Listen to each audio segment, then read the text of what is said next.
Well, have I witnessed political during the past 2 days? Yes, a lot. I don't know. I mean, I was now thinking, trying to collect the different moments of that, and then I was thinking, well, I'm a teacher, so in the Biennale, and it's funny because we were all placed in the first 3 rows. Like we were all seated together, the organization and the people from the partnership, whatever, and the teachers. Which, I mean, I understand it, but I never liked the first rows because you don't see actually anything. I prefer to be up or more behind. But that's already a signal of differentiation, which I don't know. I think it's also like politesse, supposed to be nice because you are invited. I don't know. But yeah, that's one thing that I realized, like, well, I don't think it's really necessary at this point in time. But I see it as a heritage of, in dance, we always position the guests and the people from the company are important close to the stage. Then Sheena and Renana, it took me a moment. I mean, they were the people moderating the whole 2 nights. And it took me a moment to accept the entertainment kind of proposal. I understand why, and at the end I really enjoy it, and I love the last scene with the balloons and everything.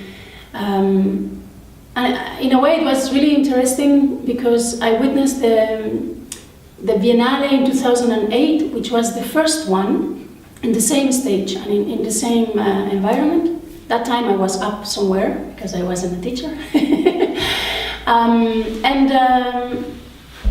It was interesting to see actually a difference because in the first Biennale it seemed really like a competition. And actually then I understood yesterday that indeed that's the proposal from the government, which I found really strange. Why do arts need to compete? Like, why do you need schools to have a competition? Maybe I have a wrong understanding of the word competition, maybe in German means something else, but linguistically to me it feels very strange that. And in that first Biennale indeed was like that. Like, you could sense in the stage how the dancers were like, yeah, I'm better than you, and blah, blah, blah. And in here they were contextualizing what they did, their own process, how they worked, why they came to what they came, and I was really surprised. I was like, wow, this is like an amazing development in 10 years. It didn't feel a competition anymore. It felt really like, this is how we deal with. And Celine and Renana helped somehow to have that more easily. So I found that really interesting in the fact that the aesthetics of the dance, that my style is not your style and I do much better because my leg is here and you're just walking in the stage. That kind of problematics were not in front of the discussion, let's say, but they were more embracing each other. So that I really appreciated, and even more knowing that from the top down, this is a proposal to compete. So I was like, yeah, we did really good on that level from the dance scene. Indeed, the first night was clear in relation to timing. There was a difference, but okay, I didn't really position it as it came out so clearly on the second night in relation to foreign schools versus German schools. I don't know, I thought it was more versus own work, like the students do their own work, or they have a work from a choreographer. So I thought it was more an authorship problematic, because you're a student, you are not really, done yet, so maybe we don't ask you for a longer, but if you have a choreography of a known choreographer, we are allowed to give you more time. I thought it on that level, but on the second night, when the students of the Invisible Center of Tehran came up, man, that was really the whole thing. I mean, for me, it felt down because, my God, we are still so colonialist. We don't even know it. I don't know how to say it. It's like we have no delicacy in a way with the other, because that other, it's so away from what we think the other is. I don't know. It was so brave from the students just to stand there and say, we have 10 minutes. I mean, you're giving us the limitations our country is giving us again in an amazing stage we can't use because this is so unfair, and that they denied us with the only thing they could give, you know, their dance. It was really like, God, this world is so not twisted. It's just like, come on, when humankind are going to evolve better, even though we want to, you know, and it seems like, yeah, you know, you're inviting foreign schools, but then I was wondering, why do you invite them? You know, like, are we thinking on which level? Are we still always thinking like ONG or this Catholic thing of making someone the favor to be with us? And I don't know, a lot of issues arise, and it was really tough. They finished the first 10 minutes and then they had this alarm going on, and the lack of respect of some people, which I thought, okay, they are young, they're students, they are young, but still you should have education. I don't know, it was really disrespectful. And then the curtain closing on top of them. I understand, it was not sustainable, they had to do something and they didn't know what to do, but no one there physically to go, you know?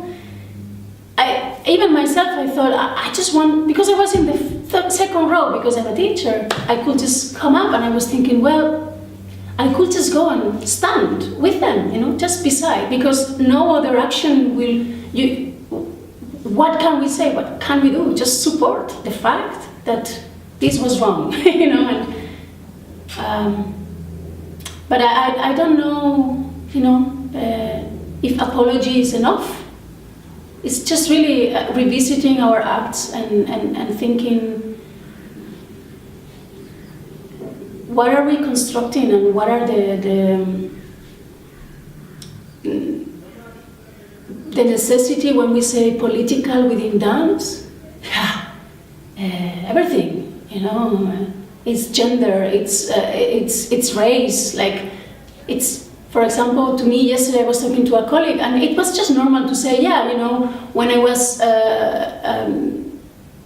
17, I was in the Stuttgart school, and I realized if I wanted to do ballet, I will never do it because I will be always standing on the back row with some makeup on my skin to make sure I'm equal to the others, just doing like that. And I decided, well, I don't do ballet then. Or maybe I go to the States because there they have 5 contracts for black people. Colored people, and in Europe, in big companies, they also have contracts for colored or Asiatic people. It's just restricted in number. And then I thought, well, I don't care, I don't do ballet, then I do something else. But that we consider that like normal, you know, like that you say, yeah, that, and they're like, really? Like, yeah, that's okay, so that's why I never did ballet. I don't care anymore, but it's like, wow.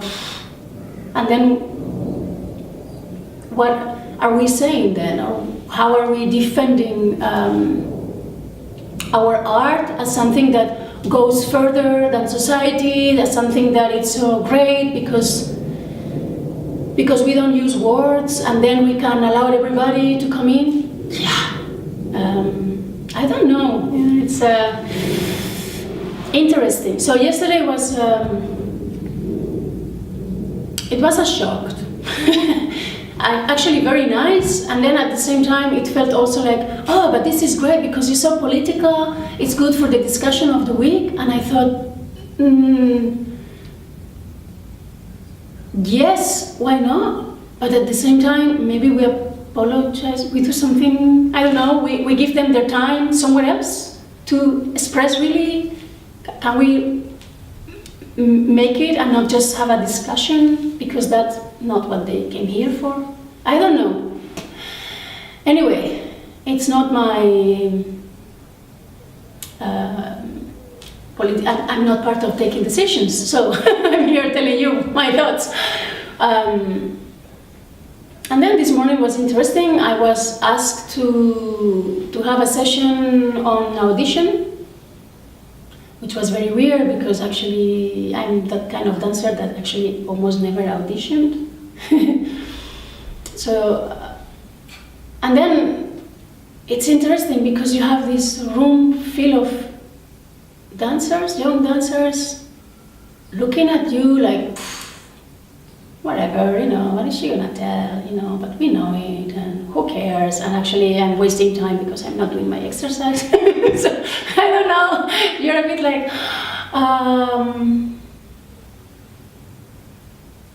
is it relevant what we have to say? For whom? Why? I always ask myself, when you have a lot of people coming from different backgrounds, how do you communicate in a way that can enrich all of them? Because they have very, very different necessities.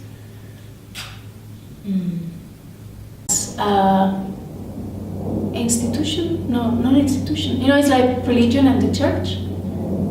I don't know how to say that, but I'm a dancer and I love dance as something, it's not that I love, it's who I am and that's what I do. And I believe that dance is something that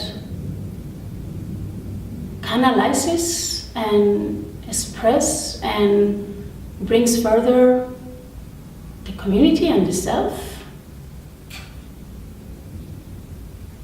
But I'm not sure the economics and the institutionalization of dance